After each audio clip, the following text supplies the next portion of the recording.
We have a question from Clayton. It's also the name of an elementary school close to my home. I've heard you say that to go from a sanitary lifestyle to 15 hours of exercise a week, that you would increase your life expectancy by 50%. Clayton, I don't remember ever saying that at all.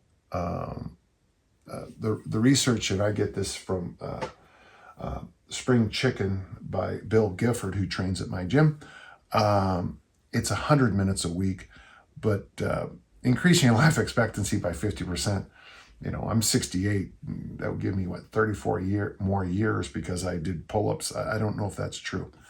With that being said, I remember Dan Lieberman, and I've got his book right there, a Harvard professor that studies exercising, shared that exercise is a new concept compared to human history and to those in tribal communities. A typical hunter-gatherer works about 2.25 hours every day, and it's not really strenuous. They have to focus on effective caloric use. And the rest of the time is spent sitting, hanging out for about 10 hours a day, but getting up frequently to do chores around the village or camp. He shared that little kids don't exercise, they just play at intervals. When they're tired, they take a break and they're usually ready to play again. They play. So my question is, if you do manual labor for a living, spending 40 hours a week walking and lifting, then you should already be 50% better than those who have lived a quiet life, only exercising 15 hours a week. Thus, you won't need to add 15 hours of exercise to your weekly schedule. I don't know where you got this 15 hours a week. Even when I was an elite athlete, I don't think I trained 15 hours a week. And, I was a really good Highland Game athlete. I was a very good discus thrower, Olympic lifter.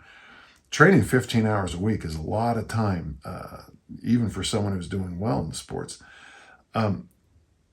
Thus, you would need those extra 15 hours exercising weekly schedule if you do manual labor for a living. So finally, based on this 15 hours of exercising, I doubt I ever said that. 15 hours of exercising increase your life expectancy by 50%. The formula for longevity could be eat only the amount of food you need, exactly, caloric. Calories are king. Don't consume poison, good point. Drink water, sleep, keep your waistline no bigger than half your height. And I'm there right now, very happy with that. Stay on top of your health care. Add some strength training 2 to 3 days a week. Some mobility work with leisure walks, rocking or play. And then either do 15 hours of physical work or 15 hours of exercises. What are your thoughts?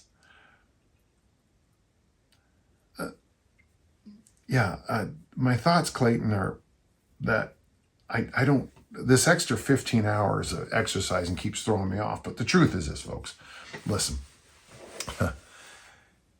your mom and your grandma were right, okay?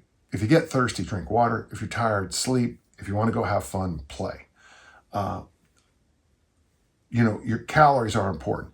You cannot, like last weekend I was in Disneyland watching people eat just so many calories. And then literally in many cases, people my age get on these motorized vehicles and then drive around the park instead of walk. You can't consume a lot of calories and then drive a motorized vehicle if you want to stay in shape. My mom, when we were acting up around the house, she'd say, go outside and play. Go outside and play is still the best advice I can give anybody about anything. You get your vitamin D for free from the sun, you hang out, you learn to play, you learn to correct things. I think, just a small little riff right here, but I think my generation might have been one of the last to just play. We had to constantly adapt rules because we didn't have enough people to play. If we had 8 people and we wanted to play a game of baseball, we weren't organized. None of us had uniform on. So we had things like invisible man on second. We had pitcher's hands. We had, for one thing, when we're hitting, you had to designate what outfield you're going to hit it into so they could put someone in outfield. And if you hit it in the other 2 outfields, it was an out. So, if I got on first base And then I got pushed to second, then I got pushed to third, and it was my time to be up again. We had to say invisible man. So some of those rules are amazing. And so then we would argue about things, whether it was foul or fair. But then we would make deals and talk, and not only learn to play, but we learned the basics of, the legal system. We learned the basics of civics, of living in a unit. And I think those are a lot of things that have been lost. I really do have great respect for Lieberman's work. I'm a big fan. I also like Sinclair and a number of the other ones in the books. Sometimes I think, and there's a lot of people who are, they're real influencers now by saying you should lift weights. And there's that one challenge you do where you try to do the morning routine. I've only seen it once, and I didn't watch the entire thing, but the person has a 1 hour morning routine.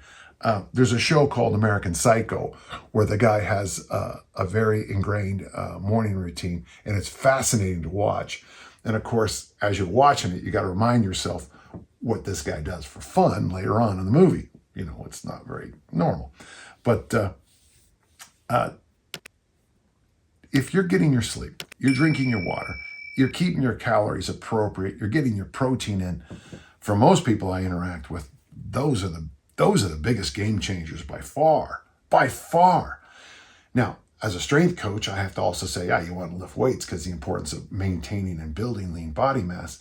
And then in my own experience, I got to tell you the importance for go out and get a walk. Like one of my real mentors in this field, Rusty Moore, taught us years ago with his visual impact series, after you lift, go for a walk. I get up in the morning now and I go for a walk just because I'm trying to change gears from sleeping to working. After I lift, Mike and I and the gang, we all go for a walk.